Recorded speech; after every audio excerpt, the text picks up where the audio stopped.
রাষ্ট্রীয় ধ্বজ উত্তোলনের সঙ্গে সঙ্গে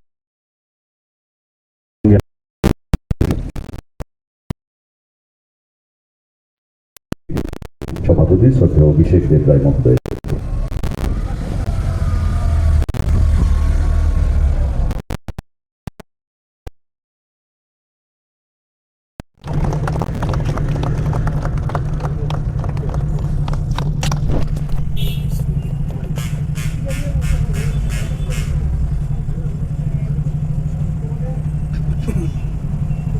সাবধান। বন্দে বন্দে।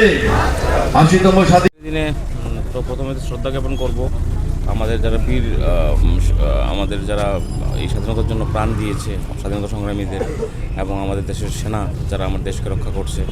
এবং প্রত্যেকটা নাগরিকের প্রতি আহ্বান থাকবে যে দায়িত্বশীল নাগরিক হিসাবে দেশকে এগিয়ে নিয়ে যাওয়ার কাজ করতে হবে। মোদিজি যেভাবে বলছে, দেশাত্মবোধ, জাতীয়তাবাদ প্রত্যেকের মধ্যে যেন জাগ্রত হয় এবং এই দেশকে যেন আমরা সুরক্ষিত রাখতে পারি।